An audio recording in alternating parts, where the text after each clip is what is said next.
1 февралда Жогорку кеңештеги көпчүлүк коалиция премьер-министрликке Улукбек Мариповдун талапкерлигин жактырды. Бүгүн 2 февралда Марипов Жогорку кеңештин Конституциялык комитетине жаңы өкмөттүн курамын, структурасын жана программасын тааныштырат.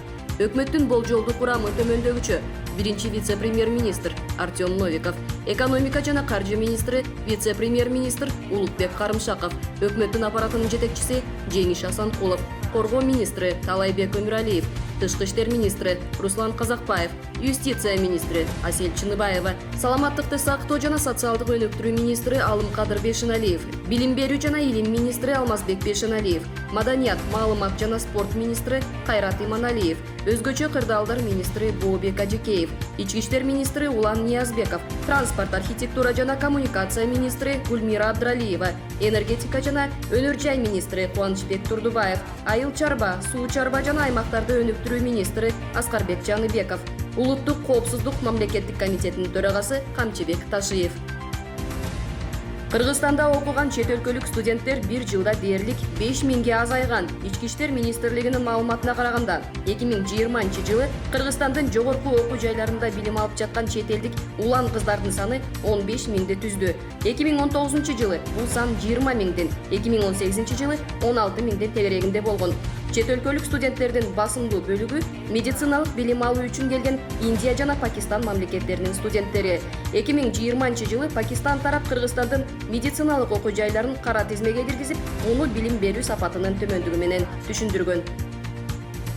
Башкы прокуратура мурдагы президент Сооронбай Жээнбековду 2020-жылдын октябрындагы башаламандык үчүн жоопко тартуу боюнча арызды улуттук коопсуздук кызматына жана ички иштер министрлигине жиберди. Октябрь окуяларында жабыркагандардан түзүлгөн Кыргыз үмүтү коомдук бирикмесинин өкүлдөрү аянтка чыккан элди кууп таратуу боюнча күч органдарына тапшырма берген деген негизде Жээнбековду жазага тартып, экс-президент макамынан ажыратууну талап кылууда. Бишкекте 2020-жылдын 5-6 октябрында болгон башаламандык маалында 1221 адам жабыркап, жүздөй киши ооруканага түшүп, ондогон адамдар денелеринен оор жаракат алышкан. Жогорку кеңештин бюджет жана финансы боюнча комитетинин мүчөлөрү мамлекеттик 5-канал жана Пирамида телеканалдарын жеке жактарга сатууну сунушташты. Бул тууралуу 1 февралда 2 каналга бюджеттен 20 миллион сомдон 40 миллион сом бөлүп берүү маселеси каралып жатканда айтылды. Финансы министри Кыялбек Мукашев телеканалдардын кызматкерлерине 2020-жылдын декабрь айы үчүн бюджеттен каралган айлык жетпей калганын, ушундан улам кошумча акча керек болуп жаткандыгын билдирди. Жыйынтыгында депутаттар 40 миллион сомду бөлүп берүү чечимине келишти. Маданият, маалымат жана туризм министринин орун басары Ильязбек Балташев 5-каналдын 82 миллион 484 миң сом карызы бар экендигин билдирген. Өз кезегинде Жогорку кеңештин депутаты Марлен Маматалиев бул каналдарды жеке жактарга сатууну сунуштап, анда иштеген кызматкерлерди ишсиз калтырбоо үчүн телеканалдар сатыкка чыгышы керек деп билдирди.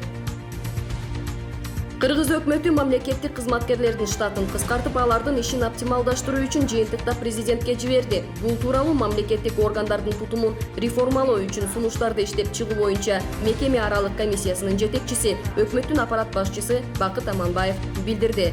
Аманбаев Кыргызстандагы 48 мамлекеттик органдардын саны 16га кыскартылгандыгын айтып, жаңы регламент жоболор иштелип чыккандыгы тууралуу маалымдаган. Жаңы өкмөт ошол жаңы түзүмдүн эреженин негизинде иш алып барышы керек дейт ал. Бишкек жылуулук электр борборунун аймагында өрт чыкты. Бул тууралуу өзгөчө кырдаалдар министрлиги маалымат булактарына билдирди. Өрт болгон жерде 3 өрт өчүрүү тобу тилсиз жоо менен күрөштү. COVID-19 бир суткада 58 кишиден вирус аныкталып, 2 каза тапты. Бул тууралуу саламаттыкты сактоо министрлиги билдирди. Маалыматка караганда, Бишкек шаарында 18, Чүй облусунан 24, Талас 1, Нарын 2, Ысык Көл 11, Жалал-Абад 1 жана Баткен обласынан 1 кишиден вирус аныкталган. Дары-дармектер жана медициналык буюмдар департаментинде жүргүзүлгөн текшерүүнүн жүрүшүндө 8 материал кылмыштардын жана жоруктардын бирдиктүү реестрине катталды. Башкы прокуратура тарабынан саламаттыкты сактоо министрлигинин алдындагы аталган департаменттин ишмердүүлүгүнө текшерүү жүргүзүп, натыйжада медициналык препараттарга экспертиза жүргүзүүдө, лабораториялык сыноолорду өткөрүүдө жана мамлекеттик сатып алууда көрсөтүлгөн департаменттин бардык тармактарында тутумдук коррупциялык схемалар аныкталып, жыйынтыгында алардын натыйжалуу ишмердүүлүгүнө терс таасирин тийгизгендиги жөнүндө мыйзам актыларынын бузулгандыгы аныкталган. Департаменттин жооптуу кызмат адамдары мыйзам киреше көрүү үчүн дары-дармектерди жана медициналык буюмдарды каттоодо жана экспертизадан өткөрүүдө фармацевтикалык компаниялардын кызыкчылыктарын колдошуп, мамлекетке сапатсыз медициналык препараттарды алып келүүгө ыңгайлуу шарт түзүп, пандемия учурунда коррупциялык кылмыштарды жасашкан. Жыйынтыгында департаменттин жооптуу кызматкерлерине карата тергөө амалдары жүргүзүлө баштады.